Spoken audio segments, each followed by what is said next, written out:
میرے رب کو صحیح سے محبت ہے میرے بھائیوں، صحیح چاہے کافر ہی کیوں نہ ہو۔ غریبوں کی دعا انسان کو بعض اوقات وہاں پہنچا دیتی ہے جہاں انسان نفلوں اور تسبیحوں سے نہیں پہنچ پاتا۔ عرب حبار کے اندر یہ واقعہ آیا تھا کہ ایک شخص بیت اللہ کے سامنے نفل پڑھتے ہوئے سجدے کی حالت میں اسے موت آئی۔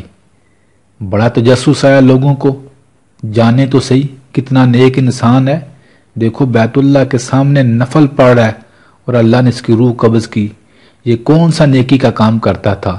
لوگ پوچھتے پوچھتے اس کے گھر پہنچے، اس کی بیوی سے پوچھا کہ تمہارا خاوند کون سا نیکی کا کام کرتا تھا کہ بیت اللہ کے سامنے اسے موت نصیب ہوئی؟ اس کی بیوی نے کہا ہمیں تو معلوم بھی نہیں یہ کیسے خانہ کعبہ چلا گیا، وہ ہمیں بتایا بھی نہیں تھا اس نے، شاید اس کی موت وہاں لکھی تھی اس لیے چلا گیا، یہ تو بڑا گنہگار تھا، یہ تو بڑے بڑے کبیرہ گناہ کرتا تھا۔ لوگوں نے کہا کوئی نہ کوئی عمل تو کرتا ہوگا کہ رب کے گھر کے سامنے سے موت نصیب ہوئی، کچھ تو یاد کرو۔ اس کی بیوی نے کہا ہاں ایک عمل یہ ضرور کرتا تھا۔ کہا وہ کون سا عمل ہے؟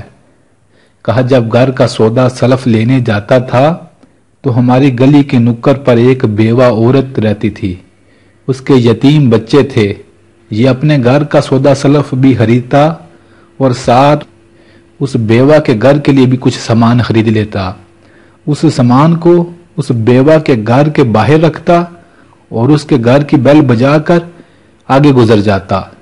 جب وہ بیوہ باہر آتی اور گھر کے باہر دیکھتی کہ سامان پڑا ہے اور اس شخص نے رکھا ہے تو وہ ہر بار اسے ایک ہی دعا دیتی تھی، کہتی تھی جا تو یتیم بچوں کا سہارا بنا ہے، ایک بیوہ کے غموں کو کم کر رہا ہے، جا میری دعا ہے اللہ تیرا خاتمہ ایمان پہ کرے۔ ہر بار اسے یہی دعا دیتی تھی، جا میری دعا ہے اللہ تیرا خاتمہ ایمان پہ کرے۔ اللہ اکبر کا یہی دعا تھی، اتنا گنہگار تھا، کبیرہ گناہ بھی کرتا تھا، لیکن اس بیوہ کی دعاؤں نے اسے وہ مقام نصیب فرمایا کہ بیت اللہ میں اللہ کے گھر کے سامنے نفل پڑھتے ہوئے سجدے کی حالت میں سے موت آئی۔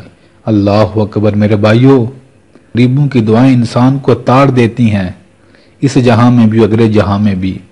میرے بھائیوں پکی نیت کریں، جب تک زندہ ہیں اپنی استطاعت کے مطابق اپنی آمدن جیب خرچ میں سے ضرور بن ضرور کسی نہ کسی غریب کا ضرور سہارا بنے۔